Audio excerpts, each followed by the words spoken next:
Hey guys, this is Spartacus here, and welcome to my Call of Duty World War II multiplayer beta review for you guys. You know, the multiplayer beta I thought was such a fun experience. You know, it's such a different Call of Duty. I don't know if it's a good thing or bad thing, because I mean later in this video you'll kind of understand what I mean by that, but I really enjoyed playing the beta nonetheless, which is a good sign. You know, as long as I enjoyed playing it, then I think the game will turn out to be pretty good in my personal opinion. So anyway, let's get started with I got a few things here I want to cover in this review to kind of just these main points across the whole like multiplayer, I guess. Of course, the beta didn't have the entire multiplayer experience. We didn't have it. We didn't never experience headquarters, which Sledgehammer Games said that will be in the beta. They also promised us capture the flag, which we never saw, and I don't know what the deal with that was either. So I'm not sure what the hell Sledgehammer Games is going, like what their brains are going on in their heads, because they promised us some things that weren't in the beta. But anyway, I want to start off with score streaks here. So score streaks is of course a big part about Call of Duty. You know, ever since Call of Duty 4, I guess. You know, Call of Duty 4 was the first Call of Duty game to implement like kill streaks, and of course Black Ops 2 first had score streaks, and now every Call of Duty game after that's been kind of going with the score streaks idea.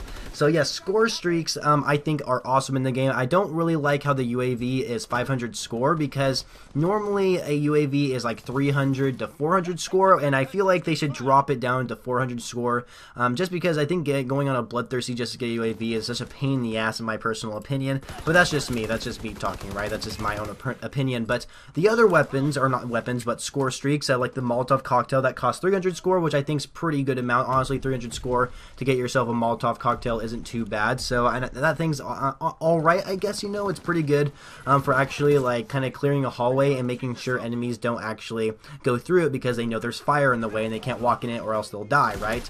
But other score streaks like the fighter pilot, that thing's kind of cool. You're in a plane for like a couple seconds and you're able to shoot down onto the ground, so that way you might be able to clear out a couple enemies, you know, which I think is kind of cool. You know, doesn't really cost that much to earn.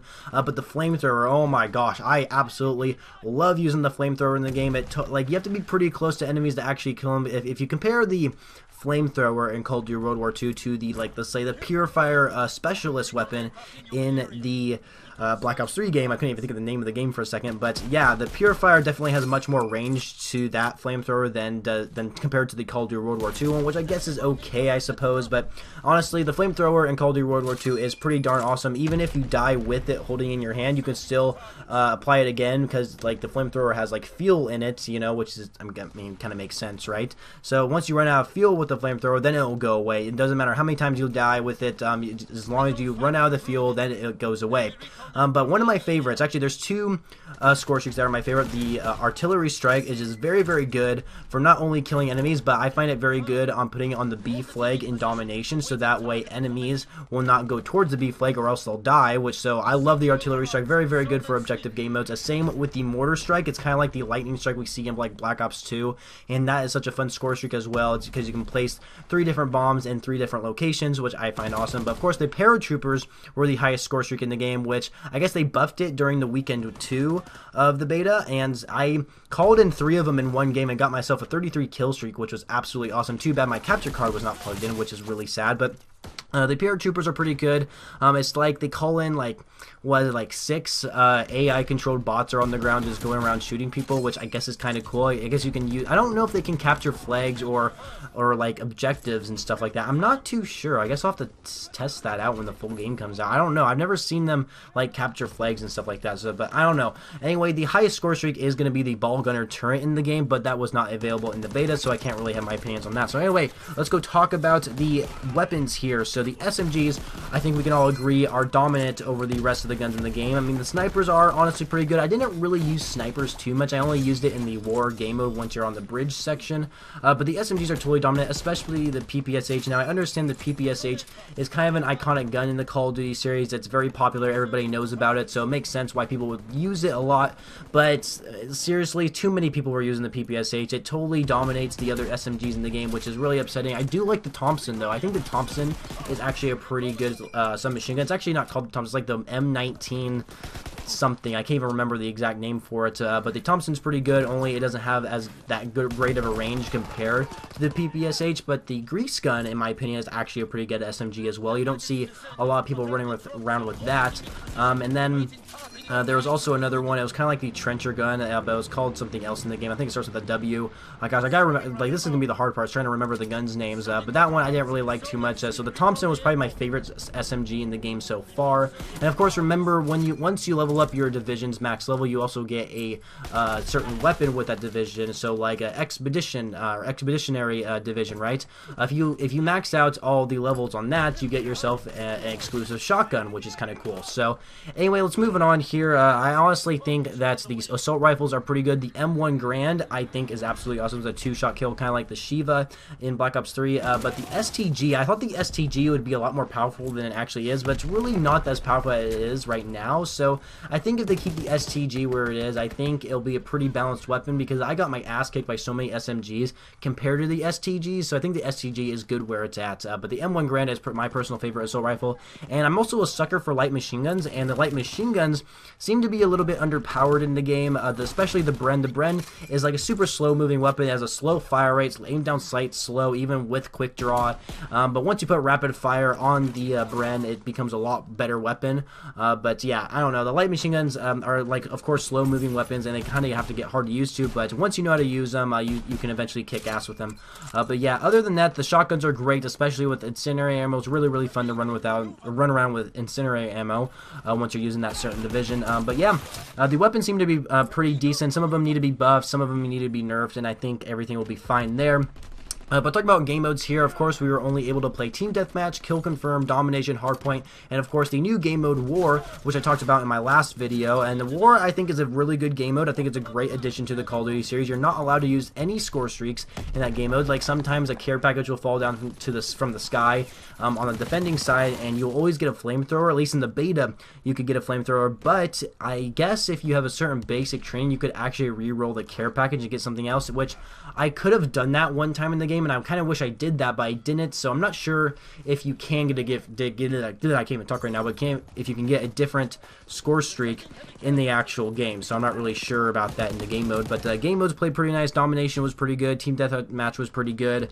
I don't know, but the thing is, even though the game modes seem pretty nice, except for Team Deathmatch should be reduced down to 75 kills and not 100. 100 kills takes way too long to actually finish the match.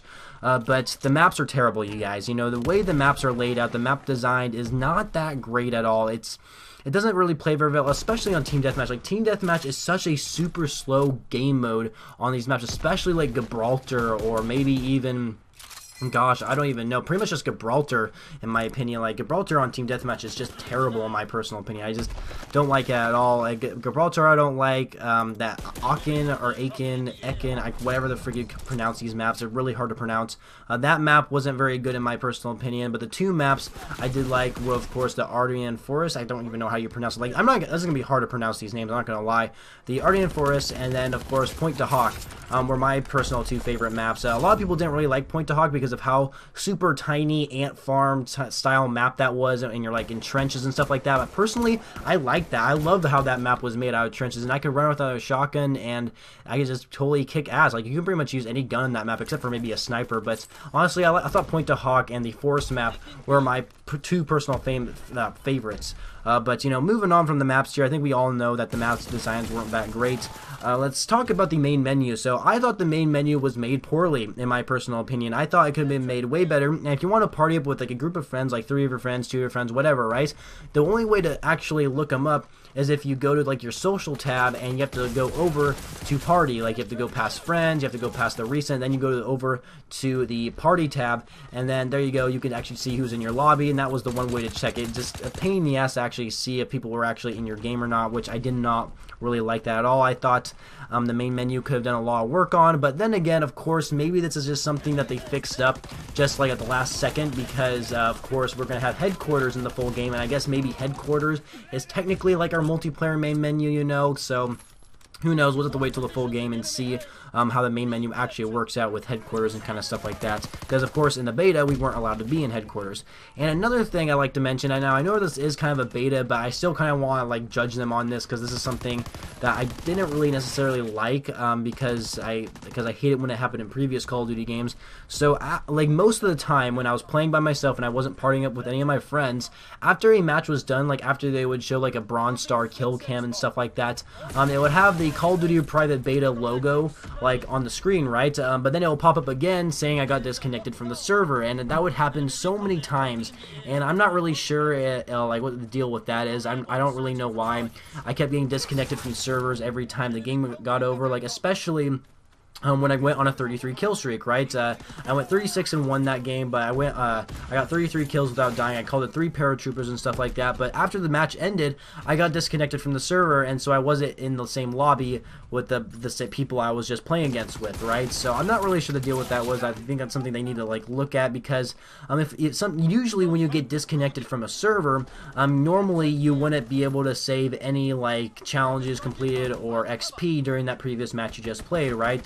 So it's kind of like when you're playing in the middle of a game, then it's migrating host happens, and then you get disconnected from the server. So whatever kills you got, whatever XP you earned that game would never like just like the game acts like that never happened. So I really feel like they got to like focus on that if that is actually an issue that when the full game does come out. But that's pretty much my review on Call of Duty World War II, you guys. I did kind of stutter a little bit and in this commentary, which I do kind of apologize. I'm trying to do this as fast as I can because I had quite a few things I wanted to cover.